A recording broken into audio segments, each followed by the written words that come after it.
Hello friends, welcome to my channel. आज इस video में बताने वाला हूँ एक लड़के का एक्सपीरियंस जिसने अपना करियर स्टार्ट किया था 4 LPA इन टेस्टिंग और आज उसका पैकेज है 12.5 LPA। 2.5 साल में उसने अपना पैकेज 4 LPA से 12.5 LPA में ले गया, which is right now in Nokia. यहाँ पे उसके साथ कुछ सीन्स हो गए, थोड़े से कांड हो गए, थोड़ी सिचुएशंस हो गई जो मैं इस वीडियो में आपको इन डिटेल बताऊँगा। बट यहाँ पे पहले उसकी स्ट्रेटेजी सुन लीजिए, उसने किया क्या। उसने जॉब करनी स्टार्ट करी 4 LPA से टेस्टिंग में। वहाँ पे उसको काम करते करते हो गए 2.5 साल। उसने अपने मैनेजर का ट्रस्ट जीत लिया, क्योंकि जब आप किसी कंपनी में थोड़े साल काम करते हो तो इट्स ऑल अबाउट ट्रस्ट। आप मैनेजर का जब ट्रस्ट लेते हो उसके बाद ही आपको चीज़ें मिलती हैं जो आप चाहते हो, चाहे वो वर्क फ्रॉम हो, चाहे आपका फेवरेट टेक स्टैक हो, कुछ भी हो। ओके, उसने मैनेजर का दिल जीत लिया, काम भी उसने अच्छा कर रहा था, उसको डेवलपमेंट मिल गया। बट उसका ये पर्पस नहीं था कि मुझे उसी टीम में अपना डेवलपमेंट प्रोजेक्ट चाहिए, नहीं तो उसका सैलरी कैसे बढ़ेगा, नहीं बढ़ेगा ना। तो उसने क्या किया, स्विच मार लिया। यस, उसने नोकिया कंपनी में स्विच मार लिया और उसको 12.5 LPA का पैकेज मिल गया। बट यहाँ पे उसके साथ एक सीन हो गया। जब उसने स्विच किया ना, उसका जो सारा इंटरव्यू हुआ था वो होता डेवलपमेंट पर्सपेक्टिव, क्योंकि उसका वही एम था कि भाई मुझे डेवलपमेंट में काम करना है। बट जब वहाँ पे कंपनी में गया, वहाँ पे उसको दे दिया सपोर्ट। तो अब उसके मन में कुछ क्वेश्चंस आ गए जो मैं आपको बताने वाला हूँ। फर्स्ट, कि अब नेक्स्ट स्विच कब मारूँ और किस में मारूँ, सर्विस बेस में मारूँ या प्रोडक्ट बेस में मारूँ। और फिर सेकंड, सैलरी कैसे नेगोशिएट करूँ, क्योंकि बिकॉज ऑलरेडी बहुत ज़्यादा पैकेज पहुँच चुका है। थर्ड, डेवलपमेंट प्रोजेक्ट अब दोबारा कैसे मिलेगा। और फोर्थ, अगर सपोर्ट मिल गया है तो उसके क्या फायदे और नुकसान है। Yes, I am here to guide you from my videos, but if you want 1-to-1 mentorship, resume making से लेके mock interview and then referral and then job switch, ये सब अगर गाइडेंस चाहिए, then there is a very good platform called as Preplaced, जहां पे आपको mentors मिलेंगे हर एक टेक्नोलॉजी के और हर एक कंपनी के और हर एक एक्सपीरियंस के। So if you want dream job in your dream company, then do check it out Preplaced, जहां पे आप फर्स्ट फ्री ट्रायल सेशन ले सकते हैं and in domain section you can find mentor based on your choice like front end, back end, full stack, DevOps, QA, data analyst, data science, HR, anything you want. And with just 3 steps you can find mentor based on your choice. As you can see that you can shortlist a mentor for yourself according to your preference, book a free trial session so that you can at least get to know कि भाई ये mentor मुझे help करेगा कि नहीं करेगा, ये मेरी requirement समझ रहा है कि नहीं समझ रहा। And last, you can start preparing via 1-to-1 long-term mentorship. Pre-placed covered mentors from all the domains, as you can see: engineering, data science, business, product, Mank, service-based companies and product-based companies. So if you want Vikas Bharti to be your mentor, then you can click on them and you can check. He is senior software engineer manager, has 14 years of experience, currently working in Walmart global tech India. तो आप वहाँ पे उनका check कर सकते हो वो कहाँ से बिलोंग कर रहे हैं, कौन कौन सी कंपनीज में काम किया हुआ है, तो आपको उसके रिलेटेड क्या क्या डाउट्स हैं जो आप उनसे डिटेल में पूछ सकते हैं in your 1-to-1 mentorship. So if you think this platform is very useful to you, then do check it out, link is in description and in comment section. चलो फिर अपना वीडियो भी कंटिन्यू करते हैं विद अवर फर्स्ट पॉइंट कि next switch कब मारूं और किस में मारूं, सर्विस बेस में मारूं या प्रोडक्ट बेस में मारूं। जैसा आपको पता है कि पिछले कुछ महीनों से अगर आप देख रहे हो 2023 में आईटी की हालत थोड़ी सी खराब है। बहुत सारी कंपनीज ऑनबोर्डिंग डिले कर रही हैं जस्ट बिकॉज प्रोजेक्ट नहीं आ रहे या फिर हमारा बैकग्राउंड वेरिफिकेशन में टाइम लग रहा है। और वैसे भी इतना ज़्यादा पैकेज हो चुका है तो कोई नॉर्मल सर्विस बेस्ड कंपनीज तो लेगी नहीं।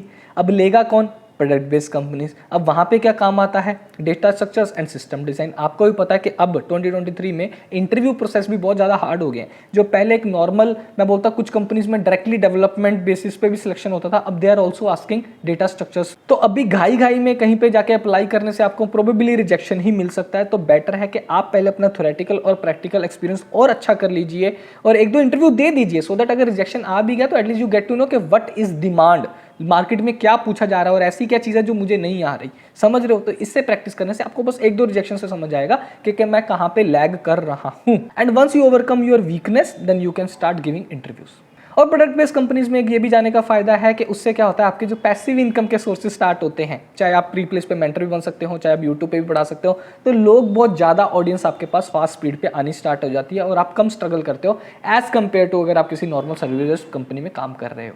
तो बेटर है कि हमेशा प्रोडक्ट बेस्ड कंपनी ही टारगेट करिए। सेकंड पॉइंट आ जाता है कि सैलरी कैसे नेगोशिएट करें जब इतना हाई पैकेज पहुंच जाए। एक बहुत बड़ा मिथ है कि आप कभी भी स्विच मारते हो तो आपका 100% हाइक होता है। ये पिछले 1-2 सालों से ऐसा चलन चलता आ रहा है और कुछ यूट्यूबर्स ने आपके दिमाग में शायद ये भर दिया होगा कि जॉब स्विच मारो 100% तो कॉमन हाइक मिलता है। This is wrong right now in 2023। तो अभी क्या स्ट्रेटेजी फॉलो करनी चाहिए आपको? फर्स्ट, आपको जस्ट एक ऑफर लेटर चाहिए। जब आप सामने वाला पूछा what is the salary you are expecting, don't say any expectation, उसको बोलो एज पर मार्केट स्टैंडर्ड। वो बोलेंगे we can give you 10%, 20%, 30%, accept it because you just want one offer letter, because आपका नोटिस पीरियड 3 महीने का है, वो आपको धीरे धीरे कम करना है। जैसे मूवमेंट वो 1-2 महीने 1-1.5 महीने पे आ जाएगा, आपको धीरे धीरे कॉल्स आने लग जाएंगे। नाउ आपने फर्स्ट ऑफर लेटर ले लिया, वहां पे आपका सपोज मान के चलो 20% हाइक। अब जब आपका सेकंड ऑफर लेटर आने वाला होगा किसी और कंपनी से, तब वहां पे आप सिर्फ पैकेज की बात करें, ओके कि भाई मुझे इससे बेटर पैकेज चाहिए, पैकेज सेकंड ऑफर लेटर पे पैकेज। जब बात आती है थर्ड एंड मोर, तो वहां पे रोल्स एंड रिस्पॉन्सिबिलिटीज, कि आप मुझे क्या रोल दे रहे हैं, इसमें ऑन साइट है कि नहीं है, इसमें टीम लीड है कि नहीं, और क्या और रोल्स एंड रिस्पॉन्सिबिलिटीज हैं, क्लाइंट के साथ क्या है मेरा लेना देना है, समझ लो। तो आस्क इन डिटेल जब वो पूछते हैं कि do you have any questions for me, understood. Now third point, development project में कैसे जाऊं। अब ये लड़के को सपोर्ट प्रोजेक्ट में डाल दिया है, इसको चाहिए डेवलपमेंट, तो क्या करना चाहिए। देखो सपोर्ट में मैक्सिमम काम क्या होता है, आजकल सपोर्ट नहीं वर्ड यूज करते, उसको बोलते हैं अभी enhancement and maintenance team, okay. तो उसमें क्या होता है मैक्सिमम काम, debugging. Debugging is actually far more difficult than development, क्योंकि एक तो होता है अपना रायता फैलाना, डेवलपमेंट इज ऑल अबाउट मेरा खुद का रायता फैल रहा है, मतलब मैं अपने तरीके से कोड लिख रहा हूँ जैसा मुझे नॉलेज है।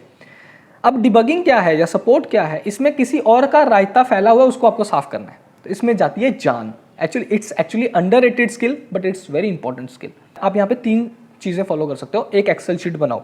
सबसे पहले आपको भी पता है सपोर्ट में आपके पास टिकट्स आते हैं जो आपको काम करना होता है, ठीक है। आप उस एक्सेल शीट में लिखो कि मैंने ये टिकट किया और ये इसका सोल्यूशन है, जस्ट पॉइंटर्स। अभी नेक्स्ट किसी और ने भी तो काम किया होगा आपकी टीम में, तो उसका भी नोट करो कि आप जीरा से आप डाउनलोड कर सकते हो कि इसमें हमारे इस समय क्यू में कितनी टिकट्स ओपन है, तो किस किस ने सॉल्व कर दी, मेरी टीम्स के कौन कौन सी पास है। या फिर अगर आप पॉसिबल है तो उन कलीग से पूछो कि ये जो आपके पास टिकट आया था कैसे सॉल्व हुआ था, क्योंकि मैं जब करियर मैंने स्टार्ट किया था मैं ऐसे पूछ के ही हुआ था, तभी मैंने 2.7 ईयर्स पे जाके तब स्विच किया था 2017 में। सेकंड मेथड बता दिया, किसी और के टिकट से सीख लो या उसके साथ बैठ के सीख लो। थर्ड आ जाता है पास्ट टिकट्स, ओके। तो क्या हुआ, जीरा में क्लोज्ड टिकट्स को आप ओपन कर, क्लोज्ड या रिजॉल्व स्टेटस होगा तो उसको ओपन डाउनलोड कर लो एक्सेल रिपोर्ट को, और देखो कि उन टिकट्स में कहीं पे कोई आरसीए डॉक्यूमेंट अटैच है क्या। जनरली आपको सर्विस बेस्ड कंपनीज में कम मिलेगा, बिकॉज वहाँ पे प्रोसेस थोड़ा सा कम फॉलो होता है, प्रोडक्ट बेस्ड कंपनीज में ज़्यादा होता है, वहाँ पे इसलिए कोई डिपेंडेंसी नहीं होती, ओके ना। तो वहाँ पे अगर आपको आरसीए डॉक्यूमेंट मिलता है तो उसको डाउनलोड करो और देखो कि उसमें कैसे स्टेप्स किए हैं, ये कैसे सॉल्व किया, बिकॉज इट्स जो टिकट्स आते हैं इट्स ये क्या है, सिचुएशंस है। जब आप इंटरव्यू में देने बैठोगे तो वो बोलेंगे कि आप किस टाइप का काम करते हो, आपकी रोल्स एंड रिस्पॉन्सिबिलिटीज क्या है, तो आप बता सकते हो कि मैंने इस टाइप के इश्यूज सॉल्व किए हुए हैं। चाहे वो सपोर्ट का मैं बोलता हूँ प्रायोरिटी 3 था, बट आप इंटरव्यू में बोल सकते हो ये प्रायोरिटी 1 था, कस्टमर के लिए बहुत इंपॉर्टेंट है, बट आपको थोड़ा सा ट्वीक करना आना चाहिए, आपको ये दिखाना चाहिए कि वो इंपॉर्टेंट है। देखो सपोर्ट से क्या होगा, आपको साइकिल समझ आएंगे। आपने अगर थोड़ा सा भी डेवलपमेंट किया होगा कभी ना कभी, तो आपको एक आइडिया आ जाएगा कि अरे यार ये चीज़ें ऐसे काम कर रही हैं। सपोर्ट से ना एक्चुअली ब्रॉडर पर्सपेक्टिव मिलता है, डेवलपमेंट से हम सिर्फ प्रोबेबली एक ही चीज़ पे फोकस करते हैं क्योंकि हमको एक मॉड्यूल दे दिया जाता है, तो हर चीज़ के फायदे और नुकसान दोनों के होते हैं। अभी नेक्स्ट क्वेश्चन आ जाएगा आप इसी के ऊपर, फिर सपोर्ट के फायदे क्या है। सपोर्ट का एक सबसे बड़ा बेनिफिट है कि यहाँ पे आपका लेस वर्क प्रेशर रहता है और वर्क लाइफ बैलेंस अच्छी होती है, ओके। अगर आप सर्विस बेस्ड कंपनी में काम करते हैं तो आपको ऑन साइड भी मिल सकता है, और मिलता है तो लॉन्ग टर्म मिलता है। मेरे जितने भी फ्रेंड्स थे, मेरे रूममेट थे, सारे आज कहीं ना कहीं बैठे, कोई यूके बैठा है, कोई जर्मनी बैठा है, कोई नीदरलैंड बैठा है, ओके। नुकसान क्या होता है, नुकसान यही होता है कि जैसे बोला work life balance comfort zone होता है, तो लर्निंग थोड़ी सी कम होती है as compare to development, because development में हम प्रॉपर सीखते हैं कैसे कोडिंग स्टैंडर्ड्स फॉलो हो रहे हैं, कैसे क्लाइंट के साथ बातें हो रही हैं, बिजनेस रिक्वायरमेंट कैसे आ रहा है, समझ रहे हो, वो सब इसमें नहीं होता है। इसमें सिर्फ क्लाइंट के साथ बैठे हो, वो टिकट्स आपको दे रहा है और आप खत्म कर रहे हो, तो इसमें क्या होगा, थोड़ी सी लर्निंग कम होगी। और इसमें मैं बोल रहा हूँ अंडररेटेड है तो कोई बात नहीं, बट इसमें क्या होगा, सैलरी हाइक भी कम होगा, ओके। और जब स्विच मारोगे तो थोड़ा सा डिफिकल्ट हो जाता है, बिकॉज आपको एक पढ़ना पड़ता है कि ये चीज़ें सब कैसे कर रही हैं। डेवलपमेंट में तो आपके दिमाग में आ रहे, आप कुछ भी बोल देते हो, हाँ मेरा ये हुआ था, मैं बीए के साथ भी बात करता था, मैं टेस्टिंग टीम के साथ भी बात करता था, मैं बहुत कुछ करता था। इसमें थोड़ा सा बोलने के वर्ड जो होते हैं ना आपके पास कम हो जाते हैं, तो बेटर है किसी ना किसी के साथ बैठो या कोई मेंटर पकड़ो जो आपको गाइड कर सके, और उसके हेल्प से आप स्विच भी कर लो। समझ गए। तो इस वीडियो में मैंने बहुत कुछ बताया, बिकॉज आई नो मैंने ये सारी वीडियोस ऑलमोस्ट बना रखी हैं, बट वो पुरानी है, कुछ 6 महीने 3 महीने 10 महीने, तब सिचुएशन दूसरी थी, तब मार्केट ट्रेंड दूसरा था, अभी दूसरा है, जो है मैंने आपको सच सच बता दिया। अगर आपको ये वीडियो अच्छी लगी है तो लाइक सब्सक्राइब शेयर कर लेना और चैनल सब्सक्राइब कर लेना, सो दैट आपको ऐसे अपडेट्स मिलते रहे और आपको सीखते रहो। अगर आपको सीखना है तो चैनल सब्सक्राइब करना, अगर नहीं सीखना then it's totally on you. ठीक है जी, चलता हूँ, दुआ में याद रखना, बाय बाय।